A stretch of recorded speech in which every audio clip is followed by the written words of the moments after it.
안녕하세요. 밤을 걷는 철학자입니다. 영상을 되게 오랜만에 찍는데요. 뭐 특별한 이유는 없었습니다. 그냥 회사 갔다 오면 피곤해가지고 영상을 찍기 너무 힘들더라고요. 그러니까 제가 최대한 그래도 블로그에는 일주일에 그래도 한두 개씩은 어떻게든 올리자 해서 올렸는데 이 유튜브는 이상하게 손이 잘 안 가더라고요. 그래서 오늘 오랜만에 영상을 올리게 됐는데요.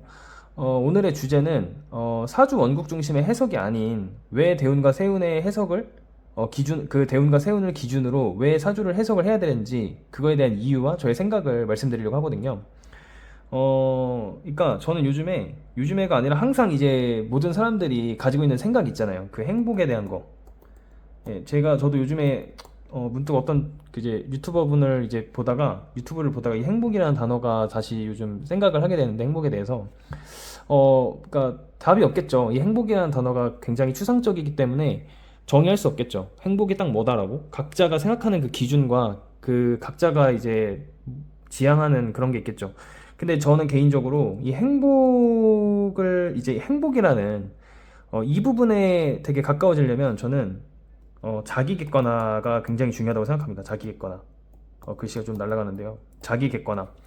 자기 객관화라는 거는 솔직히 저는 인간이라면 자기 객관화가 모두 완벽하게 될 수 없다라고 생각을 해요. 그리고 어떻게 보면 자기 객관화도 좀 타고나는 거다라고 저는 생각을 합니다. 모든 사람들이 자기 객관화가 됐으면은 이렇게 사회가 되게 혼란스럽지도 않고 그런 갈등과 이런 게 일어나지 않겠죠. 근데 이 자기 객관화를 그럼에도 불구하고 자기가 할 수 있는 선에서는 최대한 이 자기 객관을 해야 된다고 저는 생각을 하는 이유가 자기 객관화라는 거는 결국 자기 자신을 아는 거잖아요.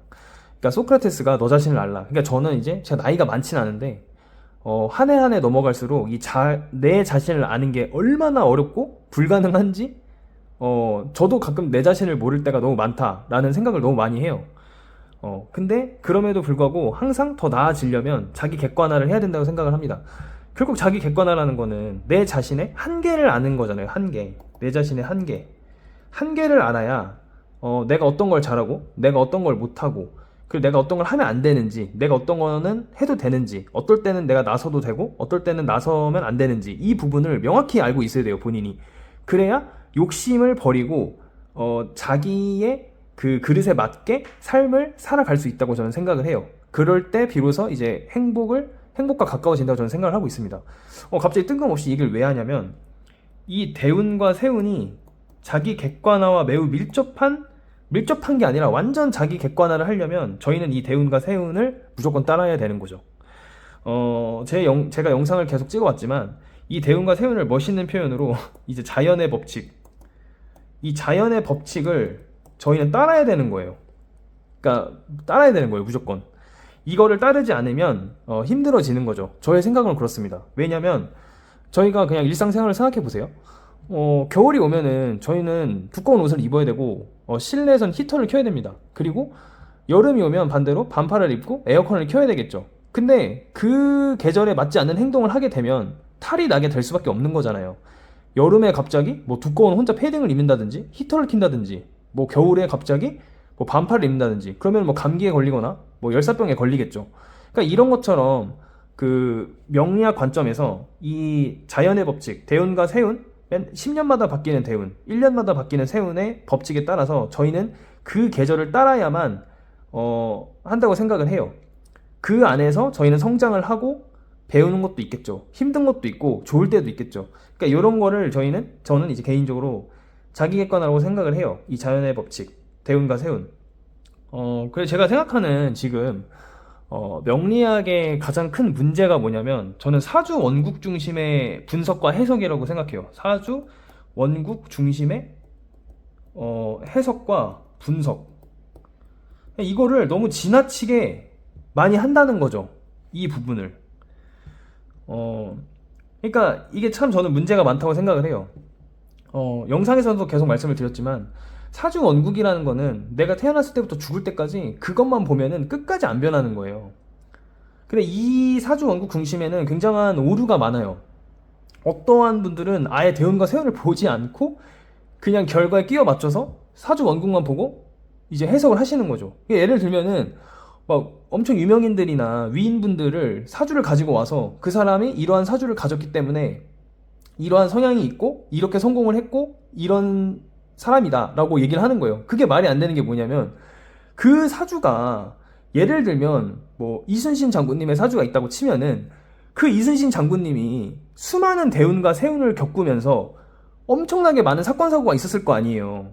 그 대운과 세운 안에서 사주 원국의 글자들이 음양 운동을 계속 반복적으로 돌아가면서 했을 건데 그 과정을 설명할 수가 없잖아요. 그것만 가지고 와서 그냥 편관이 있으니까 뭐 군인이었고 용감했고 말이 안 되는 거죠. 그런 풀이 방식이. 근데 그런 게 너무 많다는 거예요, 요즘. 그러니까 예를 들면 저희가 이제 뭐 다른 사주를 가지고 와서 이 사람은 뭐 정관과 정인이 있으니까 관인소통 해야 되는 사주다. 근데 과연 그럴까요? 그 사람이 일평생 관인소통만 해야 되는 사람이냐는 거죠. 대운과 세운에 따라서 어떨 때는 정관을 못 쓸 수도 있고 어떨 때는 식상을 써야 될 수도 있어요. 사주 원국에 보이는 글자만 쓰는 게 아니라는 거죠. 정말 뭐 사주 원국에 뭐 식상이 없고 인성이 없다고 해서 그 사람이 정말 인성과 정인, 뭐 식상을 못 쓰는 건 아니겠죠. 근데 그런 풀이 방식으로 어떠한 특정한 사주를 가져와서 특정한 시점에 그 부분만 해석을 해서 끼워 맞추기 식으로 그런 식으로 하면은 사주의 해석이 이상해질 수밖에 없단 말이에요. 제가 그래서 이 사주 원국 중심의 해석과 분석이 매우 좋지 않다고 생각을 해요.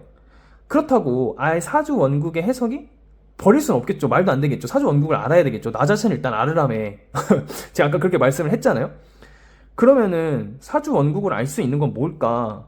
그러니까 사주 원국을 알 수 있는 건 그 사람의 성향, 그 사람의 기질, 그 사람이 어떤 계절에 태어났으니까 그 계절에 대한 시공간, 그리고 그 사람의 사주 그릇의 크기 정도를 알 수가 있는 거예요. 그 사람이 어떤 식으로 살아가야 되고 어떤 방식으로 이제 나아가야 되는지에 대한 방향은 대운과 세운을 가지고 보는 거지 그 사주 원국을 가지고 전체를 볼 수가 없다는 거예요. 제가 어떤 분은 이런 분도 계세요. 예를 들면 이렇게 있어가지고 이걸 나눠요. 여기가 내 거고 여기가 이제 외부 거라는 거예요. 맞아요. 연월일시라고 하죠, 이거를. 근데 말이 안 되는 게 그러니까 이런 것도 있어요. 여기가 막 흉신으로만 돼 있다. 그러면은 뭐 내가 만나는 사람들이 다 뭐 그런 이상한 사람들만 있다. 뭐 이런 식으로 말씀하시는 분도 있는데 그게 좀 저는 말이 안 된다는 거죠. 이 여덟 글자는 대운과 세운에 의해서 10년, 1년마다 맨날 글자가 바뀌어요. 매년 글자가 바뀐단 말이에요.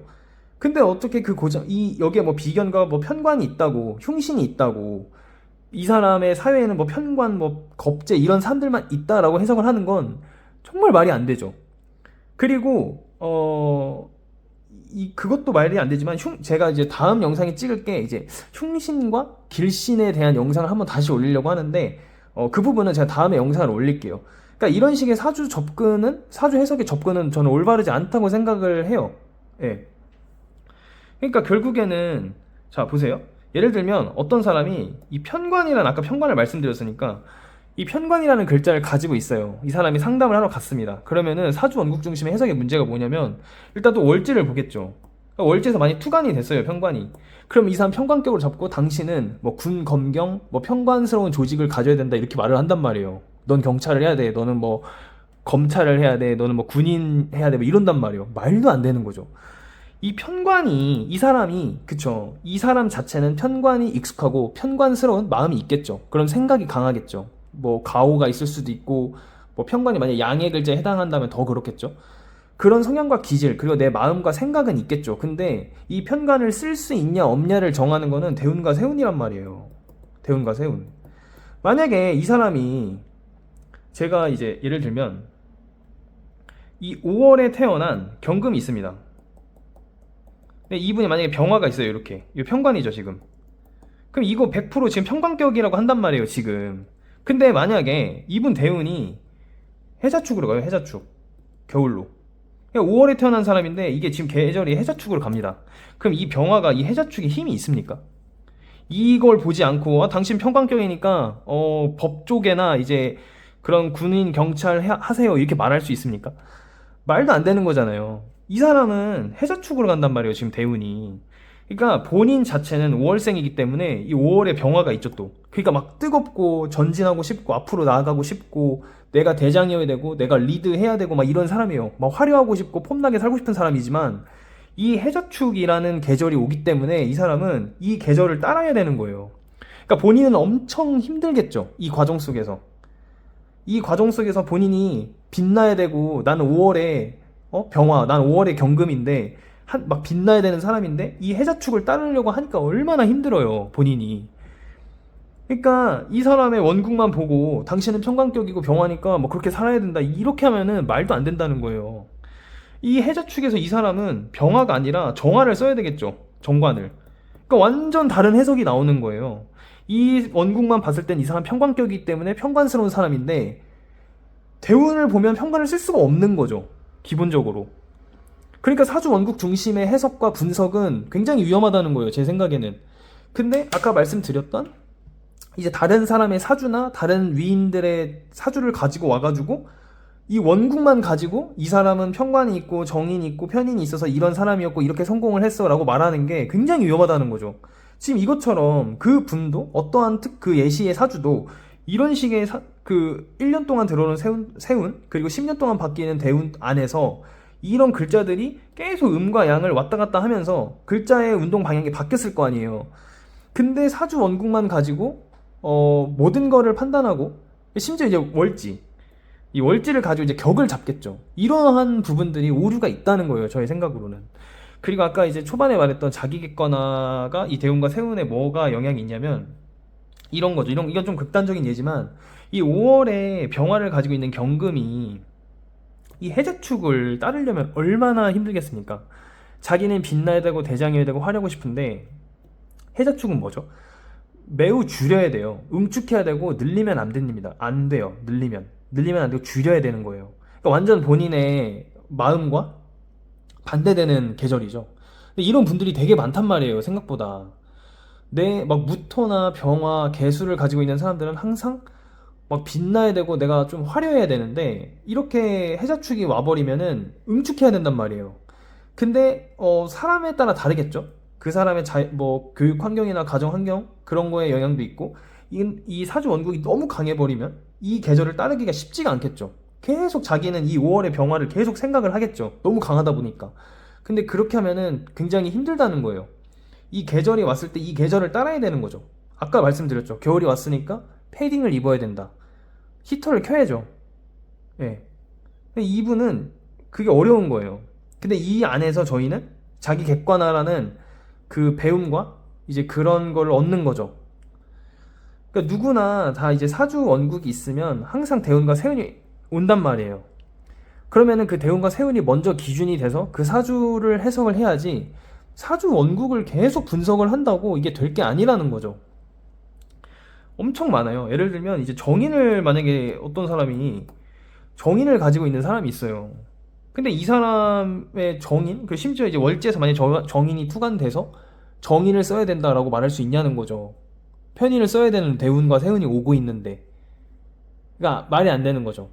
그러니까 이런 식의 사주 원국 중심의 해석과 분석은 저는 굉장히 옳지 못한 방향이라고 생각을 하고 있습니다. 항상 대운과 세운이 정말 중요하다고 저는 생각을 하고 있습니다. 그러니까 사주를 상담하러 오시는 분들도 자기의 미래와 앞으로 자기가 어떤 방향으로 나아가야 되는 게 궁금하고 답답해서 오시는 거지, 자기의 무슨 성향이 어떻고 이거를 맞춰보라고 오시는 게 아니란 말이에요. 그래서 항상 이제 저는 제 주변에 이제 가끔 상담자분들한테 항상 질문할 거를 무조건 가지고 와야 돼요. 질문할 거. 그 질문이 기준이 되어야 돼요. 그 질문이. 이 사주를 보고 어떻게 하는지 알 수가 없어요. 그 사주가, 똑같은 사주가 최소 200개, 뭐 100개 뭐 이 정도 되는데 그 사람이 뭘 물어보지 않으면은 그 사주가 전부 다 똑같이 해석이 되냐는 거죠. 말이 안 되는 겁니다. 그렇기 때문에 항상 대운과 세운을 기준을 잡고 그 사주 원국을 해석을 하는 게 저는 맞다고 생각을 하고, 이런 식의 접근이 올바르다고 저는 생각을 하고 있습니다. 그리고 그 이제 마무리를 하자면, 아까 행복을 처음에 말씀을 드렸는데 자기 있거나 뭐 이런 얘기를 드렸는데, 결국에는 저희는 이 사주 원국의 8글자는 이건 고정이에요, 고정. 이 고정이 돼 있단 말이에요. 저희가 평생 이 8글자대로 살 수가 없는 거예요. 사주 팔자라고 하는데 이게 팔자는 맞는데 이렇게 살 수는 없다는 거죠. 이렇게 사는 사람은 없어요, 저의 생각으로는. 그런 사람은 저는 없다고 생각은 해요.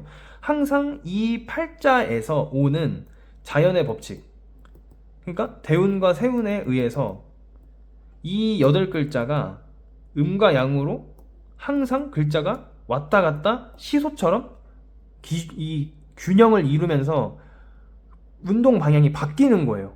그래서 내가 뭐 원국에 편관이 있어도 어떤 사람은 정관을 써야 되는 사람도 있고, 어떤 사람은 식상이 전혀 없는데 희한하게 식상이 많은 조직이나 식상이 많은 이런 기질이 있게 보이는 사람들이 있다는 거예요. 그래서 무식상, 뭐 무인성, 무관 뭐 이런 게 본인의 성향과 기질에는 당연히 있겠죠. 그 사람의 고유성이고 특수성이니까 그런 기질들이. 하지만 그 사람이 무식상이어도 운에 의해서 식상이 많은 곳이나 식상적 기질을 해야만 하는 환경에 처할 수도 있는 거예요. 그렇기 때문에 이 8글자는 본인의 것이 맞고, 본인의 성향과 본인이 익숙한 시공간, 그리고 본인이 원하는 쓰고 싶은 그런 글자가 맞지만, 그거를 결국에 결정하는 거는 대운과 세운이라는 거죠. 예. 그래서 제가 오늘 뭐 좀 길게 말씀을 드렸는데, 말씀드리고 싶은 거는 결국엔 대운과 세운이 기준이 되어야만 하고, 저희는 이제 우리만의 이제 생각과 마음, 이상, 그리고 우리가 익숙한 글자, 쓰고 싶은 글자, 그리고 그런 시공간이 있지만, 결국에는 여름에 오면 두꺼운 패딩을 입듯이 이 사주 명리도 결국에는 대운과 세운을 따라야 하는 게 맞다는 게 저의 결론입니다. 오늘은 여기까지만 찍고요. 다음에는 길신과 흉신, 그리고 좋은 것과 나쁜 것, 이거를 나누는 게 맞나는 거에 대해서 영상을 한번 올려보도록 하겠습니다. 예. 지금까지 밤을 걷는 철학자였습니다. 감사합니다.